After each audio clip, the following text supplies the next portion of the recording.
அனைவருக்கும் வணக்கம். Welcome to tasty masala. இந்த வீடியோ உங்களுக்கு பிடிச்சிருந்துன்னா சப்ஸ்கிரைப் பண்ணுங்கள், லைக் பண்ணுங்கள், ஷேர் பண்ணுங்கள். உங்களுக்கு எங்களோட ஹோம்மேடு மசாலா ப்ராடக்ட்ஸ் வேணால் டீட்டெயில் டிஸ்கிரிப்ஷன் பாக்ஸில் கொடுக்குறேன், கான்டாக்ட் பண்ணுங்கள். வாங்க வீடியோக்குள்ளே போகலாம். இன்றைக்கி ஒரு சிம்பிளான உருளைக்கிழங்கு ரெசிபி தான். உருளைக்கிழங்கு வச்சு பொரியல் பண்ண போகிறோம். கொஞ்சம் வித்தியாசமாக இருக்கும்.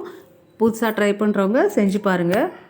ஒரு 2 பெரிய வெங்காயம் கட் பண்ணி வச்சுருக்கிறேன், 2 முட்டை, ஒரு 2 உருளைக்கிழங்கு பொடிசாக கட் பண்ணி வச்சுருக்கிறேன். வாங்க இந்த பொரியல் ரொம்ப டேஸ்ட்டாக இருக்கும். எப்படி செய்கிறதுன்னு பார்க்கலாம். பாத்திரம் சூடானே கொஞ்சமாக எண்ணெய் சேர்த்துக்கலாம். எண்ணெய் சூடாகட்டும். கடுகு சேர்த்துக்கலாம். எல்லாருக்கும் தெரிஞ்ச உருளைக்கிழங்கு பொரியல் தான், கொஞ்சம் வித்தியாசமாக செய்கிறேன், அவ்வளோதான். பிடிச்சிருக்கோங்க பாருங்கள். கடுகு பொரிஞ்சு வரட்டும்.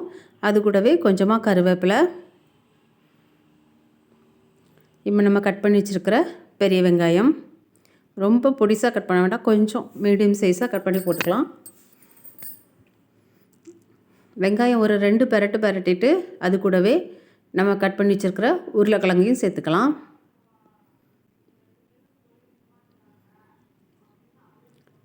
உருளைக்கிழங்கு சேர்த்துட்டு ரெண்டையுமே நல்லா பெரட்டி விட்டுக்கலாம்.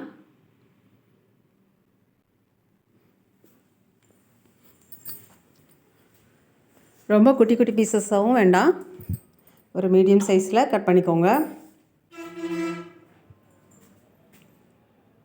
நல்லா வெந்து வரட்டும்.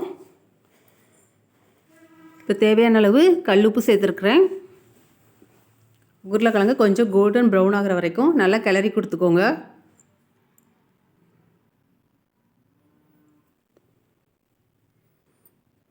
இந்த அளவுக்கு நல்லா சுருளை வெந்து வந்துட்டு, இப்போ நான் வீட்டிலே அரைச்ச மட்டன் மசாலா தான் கொஞ்சமாக சேர்க்க போகிறேன். நீங்கள் சிக்கன் மசாலா வேணாலும் சேர்த்துக்கலாம்.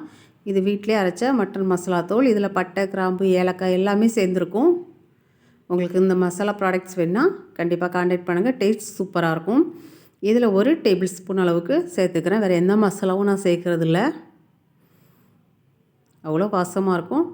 நீங்கள் இல்லைன்னா கொஞ்சமாக வத்தல் தூளும் கொஞ்சம் கறி மசால் பொடி கூட சேர்த்துக்கோங்க. இல்லைன்னா சேர்த்து நல்லா கிளறி கொடுத்துக்கோங்க. நம்ம இது வரைக்கும் கொஞ்சமாக தண்ணி தெளித்து விட்டு பெரட்டி விடணும். அந்த மாதிரி கொஞ்சமாக தண்ணி சேர்த்துக்கோங்க. ஒரு 2 டேபிள் ஸ்பூன் இருக்கும், அவ்வளோதான் தண்ணி சேர்க்குறேன். தண்ணி சேர்த்து நல்லா பெரட்டி சுருளை வெந்து வரட்டும். நல்லா உருளைக்கிழங்கு வெந்துருச்சு. மசாலா கூட சேர்ந்து நல்லா சுருண்டு வெந்து வந்துட்டு, இப்போ நம்ம எடுத்து வச்சுருந்த 2 முட்டையை அதில் சேர்த்துக்கலாம். உடச்சி முட்டையை சேர்த்துட்டு ஃப்ளேமை கொஞ்சம் ஹை ஃப்ளேமில் வச்சுட்டு டக்குன்னு கிளறி கொடுத்துருங்க. இப்போ நம்மளோட உருளைக்கிழங்கு முட்டை சேர்த்த பொரியல் ரெடி ஆயிரும். இல்லை முட்டை சேர்க்க வேணான்னா அந்த மசாலாவோடையே ஸ்டாப் பண்ணிக்கலாம். நான் முட்டை சேர்த்து செய்யும்போது டேஸ்ட்டு இன்னும் வித்தியாசமாக இருக்கும். பொரியலும் உருளைக்கிழங்கு பொரியல் இந்த மாதிரி நீங்கள் ட்ரை பண்ணி பாருங்கள். ஒருக்கா டேஸ்ட் சூப்பராக இருக்கும். கண்டிப்பாக ட்ரை பண்ணி பார்த்துட்டு எப்படி இருந்துன்னு சொல்லுங்கள்.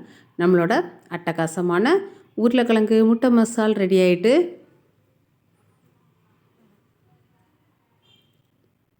பார்த்தாலே தெரியும் டேஸ்ட் சூப்பராக இருந்தது. கண்டிப்பாக ட்ரை பண்ணி பாருங்கள். ரொம்ப சிம்பிளான ரெசிபி, வீட்டில் வச்சுருக்கிற பொருட்களை வச்சே செய்யலாம். உங்களுக்கு இந்த வீடியோ பிடிச்சிருந்தா கண்டிப்பாக சப்ஸ்கிரைப் பண்ணுங்கள். வீடியோ பார்த்த அனைவருக்கும் நன்றி. தேங்க்யூ.